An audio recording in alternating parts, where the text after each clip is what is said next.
d'avoir un grand lechaïm et Mazal Tov pour ce nouveau début. Chaque fois qu'on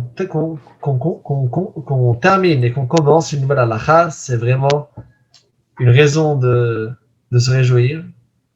C'est une grande chose. C'est pas évident parce qu'il y a beaucoup qui commencent des projets et qui n'aboutissent pas. Alors, vous tous qui êtes vraiment là tous les jours, sans lâcher, ça fait déjà combien de temps? Ça fait déjà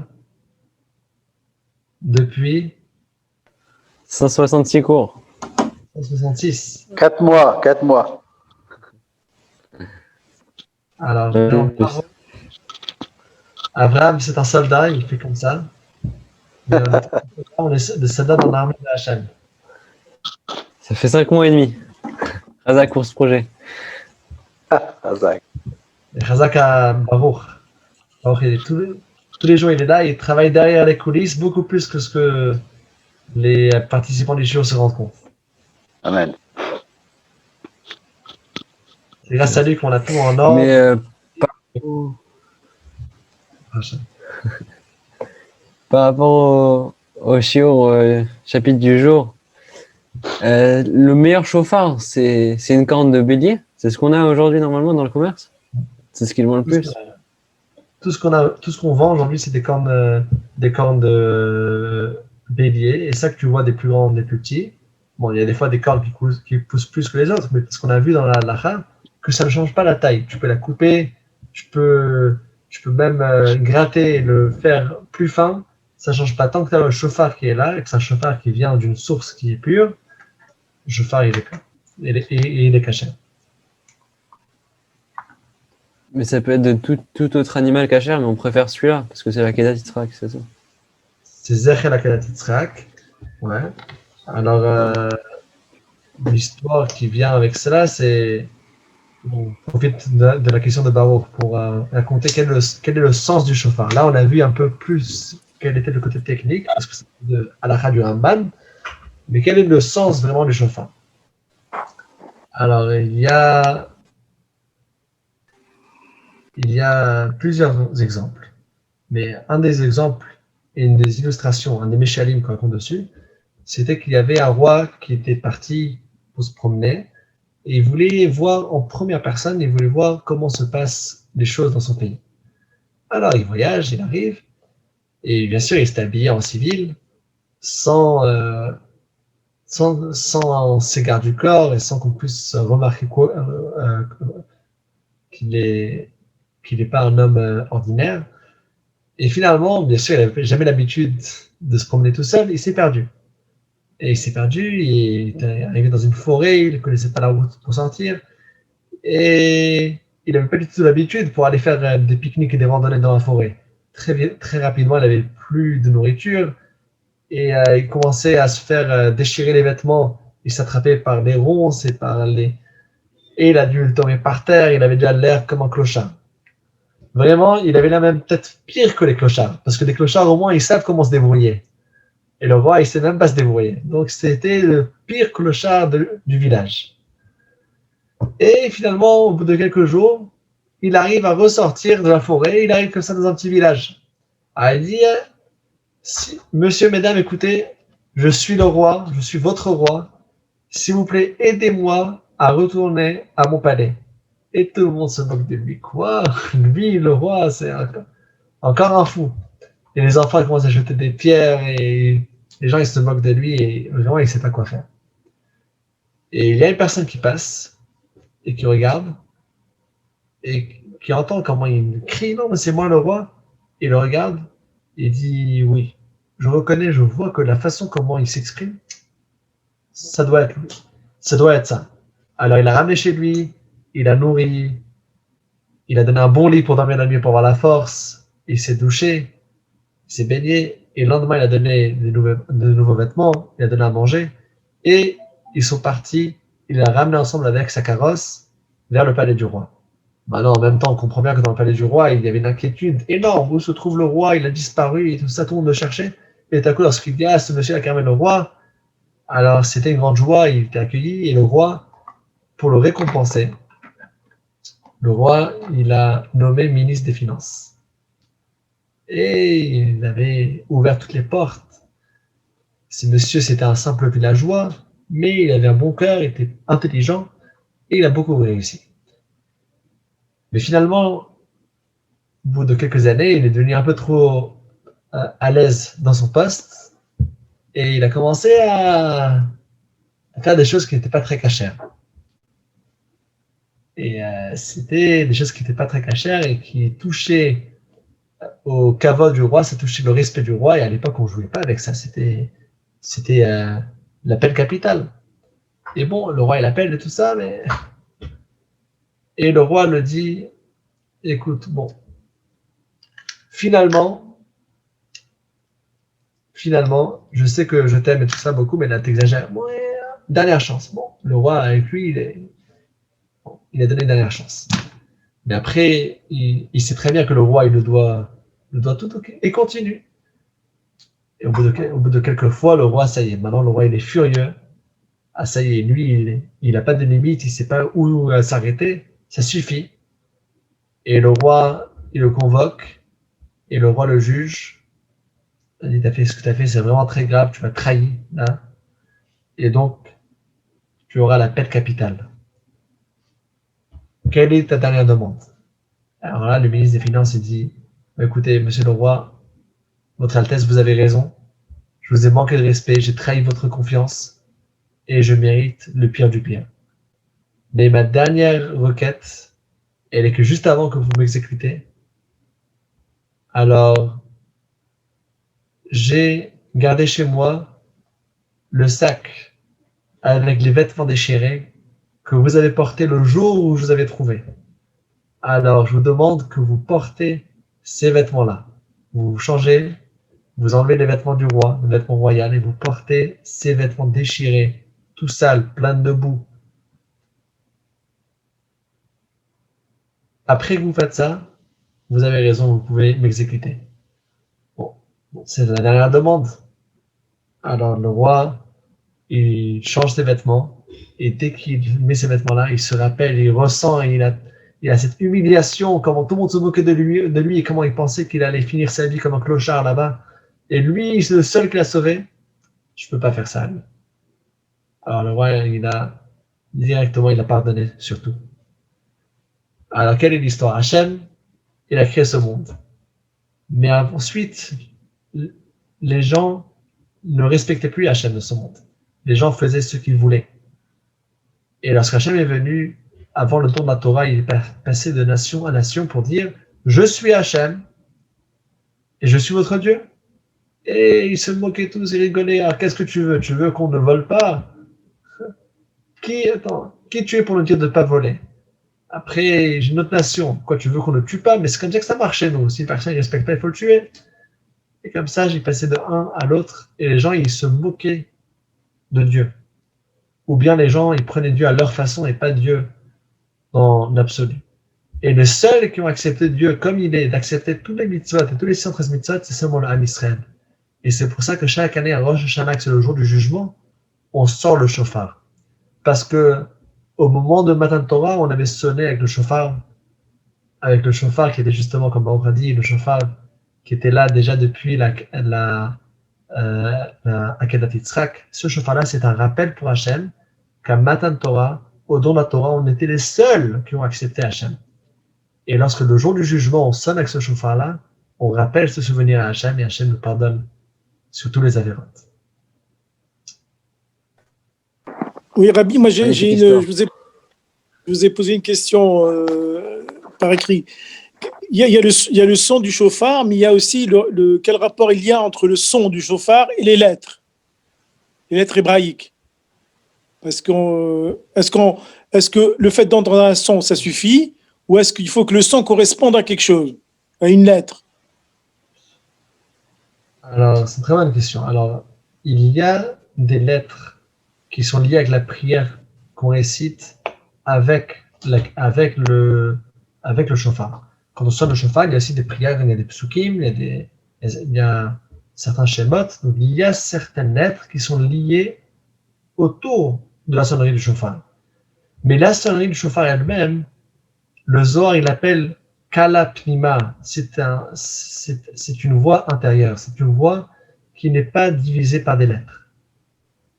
Et donc, quand on sonne le chauffard, c'est plutôt le kol bria. D'ailleurs, le Shulchan Aruch, lorsqu'il définit comment définir combien est-ce qu'il faut sonner, le Shulchan Aruch, il parle de ces trois fameux cris qui sont kriya, shfarim, troua, et ces trois façons de crier, trois façons de pleurer. Des fois, quand on pleure, c'est un long son. Et des fois, lorsqu'on pleure, ce sont des sons moyens. Et il y a un autre type de pleurs que c'est des sons qui sont brisés et qui sortent une après l'autre. Et lorsqu'on pleure, et cette voix-là du chauffard, c'est une voix qui est pure, qui est au-delà des lettres. Si on exprime quelque chose dans les mots, alors c'est déjà limité dans des mots spécifiques. Tandis que quand on crie, une personne qui crie, c'est parce qu'il ne peut même pas l'exprimer. C'est un cri, lorsque la personne pleure, il ne peut pas l'exprimer. Donc pleurer, ça peut être pleurer de tristesse, ça peut être pleurer de joie, ça peut être crier. Quand c'est pas limité dans des lettres, c'est encore plus élevé, c'est une chose qui ne s'exprime pas dans les lettres. C'est écrit dans le Zohar, l'expression qui dit « Liba le pumia logalien ». Une personne, il ne révèle pas tout son cœur dans sa bouche. La bouche ne peut pas exprimer tout le cœur. Et donc c'est une relation avec Hachem qui est au-delà des paroles. Et donc le chauffard dans l'essence, c'est au-delà des paroles et au-delà des lettres. Merci. C'est profond. Ouais, Bon, et ça très mérite- profond. ça mérite- Je peux poser une question? Avec plaisir. Je voulais savoir si le chauffard, le son du chauffard, il a la même valeur qu'une prière. Est-ce que ça a la valeur d'une prière? Et aussi, on le fait dans certaines fêtes, notamment à Yom Kippour. Et pourquoi on ne pourrait pas le faire à toutes les prières afin de donner plus d'élévation encore jusqu'à Hachem? Pourquoi seulement qu'à certaines fêtes? Alors, très bonne question. Alors, est-ce que ça a la même valeur? Alors, je vais te donner le critère halachique le plus facile pour pouvoir juger ta question. Est-ce que c'est la même valeur comme une prière ou pas? Je vais te poser la question. Il y a tous ceux qui sont ici présents, ils peuvent aussi voir la même chose. Réfléchissons ensemble. Qu'est-ce qui prend priorité à votre avis? J'ai deux villages. J'habite dans un village, il n'y a rien du tout, il n'y a pas de synagogue, il n'y a rien. Je peux me rendre dans deux villages. Soit dans un village où il y a uniquement un chazan, un bal tfila, une personne qui connaît les prières, et il y aura un minyan, on va bien faire les prières, on va faire toutes les prières de Rosh Hashanah, ou bien un autre village où il n'y a pas de minyan, il n'y a peut-être pas de synagogue, mais il y a un Baal Toker. Il y a une personne qui sait comment sonner le chauffard et il va sonner le chauffard. Où est-ce que je vais passer mon Rosh Hashanah? Et Tu as compris ma question? Voilà, il n'y a pas de troum, je peux pas. C'est soit je vais dans un, soit je vais dans l'autre. Je peux pas après me déplacer d'un village à l'autre pendant Rosh Hashanah. Dans quel village je vais? Deuxième. Ben, Celui où il y a le chazan. Parce qu'il faut Non, mais- prononcer. Il faut prononcer Dans le chauffard. la prière. Il faut la prononcer. Alors que le chauffard, c'est juste relatif au cri des enfants qui appellent au secours. Donc, c'est la suite logique de la prononciation, du fait que l'on prononce les paroles qui doivent aller jusqu'à Hachem. Sans ça, il manquerait quelque chose. Alors, j'entends ton avis. Moi, je dirais que c'est la deuxième parce que le Pourquoi? chauffard, s'il ne sait pas le faire, ça sera moins valide. Il y a ça Tandis aussi. que la ouais. prière, Et la tefila, on peut tous le faire. si personne ne sait pas faire. Chacun prie différemment. Mais si lui ne sait pas faire la tefila, il sait juste écouter le chazan et répondre amen pour être. Mais il doit aller écouter la tfila quand même, s'il ne sait pas la faire. Alors, regardez. Mais il doit y avoir une tfila. Ouais. Et quelqu'un qui connaît pas la tfila, qui sait pas lire, qui Il va sait connaître l'écouter. l'hébreu, Il va il l'écouter. peut au moins appeler, il peut au moins crier, appeler. Alors, la réponse, elle est écrite dans la lacha, claire et nette, qu'il doit prioriser, il doit aller tout d'abord dans le deuxième village, là où il y a le chauffard. Et pourquoi? Ouais. On a vu dans la première lacha du shir de ce soir que la mitzvah du chauffard à Rosh Hashanah, c'est une mitzvah impérative de la Torah. Maintenant, la prière, est-ce que c'est une mitzvah de la Torah ou pas? Alors la prière, la mitzvah qu'il faut prier, c'est la Torah. Mais le nusach, quel mot prier, comment prier, les textes exacts, c'est des rabbanan. Mais juste de se tourner vers Hachem et de prier vers Hachem sans dire quelle est la version et les mots spécifiques, seulement ça, c'est la Torah. Mais exactement comment réciter la prière, c'est des rabbanan. Et donc, les rabbanan, ils ne voulaient pas qu'à cause d'une mitzvah supplémentaire qu'ils vont nous donner, ils ne voulaient pas qu'on rate la mitzvah de la Torah. Et donc, si on a ces deux villages, il faut tout d'abord donner priorité à la mitzvah de shofar, parce que c'est une mitzvah de Raïta, comme on a expliqué avant, c'est une mitzvah qui est au-delà des lettres. Au-delà des mots, c'est une mitzvah qui est très profonde avec ce shofar. Et c'est pour ça que c'est pas tous les jours qu'on le fait, pas chaque Shabbat, mais c'est une chose d'exceptionnel. Et donc, chaque chose spéciale a son temps spécial. C'est bon, alors moi je vais souffler le chauffard tous les matins et je me dispense de tefila. Pense à tes voisins. Pense à tes voisins. Surtout le dimanche. Longtemps. Donc là, j'espère que je ne le fais pas à 5h du matin. Ouais, c'est ça. Non, j'attends un petit peu plus tard. Oui, 7 heures. Razak. Alors, Razak à tous. Rabbi, juste une question. À l'époque du temple, comment ça se passait? À l'époque du temple, il y avait le chauffard, comment ça se passait? Parce qu'on ne connaît pas. Alors, à l'époque du temple, il y avait le chauffard.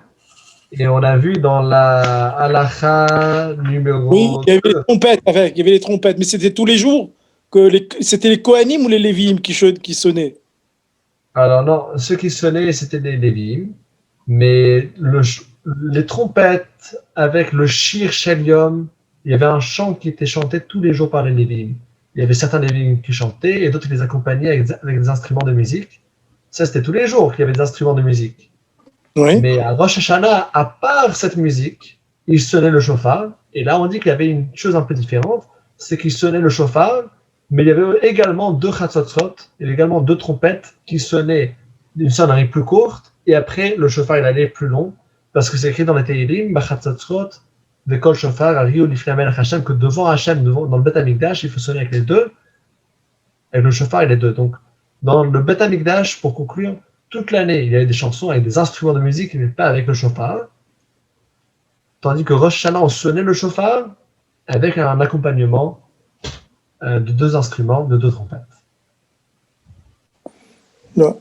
Juste une dernière chose, Lévi. Je ne vais pas vous l'acheter. Hein. Non, ça y est, moi j'ai fini. Enfin, faut pas qu'on exagère. Juste sur les cris des enfants.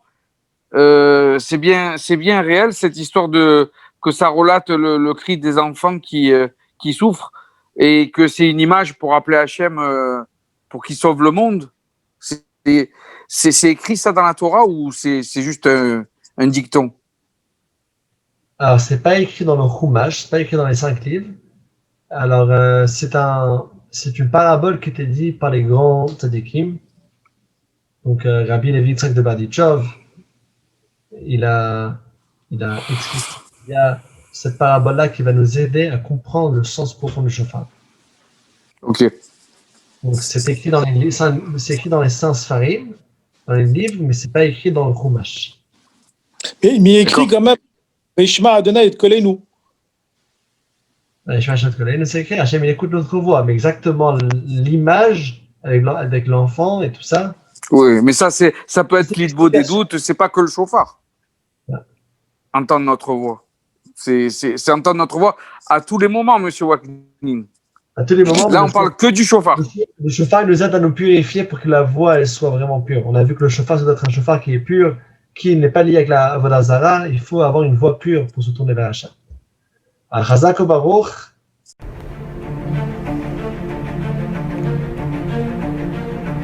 Et si connaître toute la Torah était possible, plongez-vous dans les joyaux de la Torah. Étude du Rambam, le Maïmonide, cours de qualité par des rabbins francophones aux 4 coins du globe. Un chapitre chaque jour, à raison de 20 minutes, pour finir en moins de 3 ans l'apprentissage de la Torah. Relevez le challenge, tous les soirs en direct à 20h30 ou 21h30 heure israélienne. Nos cours sont accessibles à tout moment, YouTube, Facebook et sur notre site torah24.com.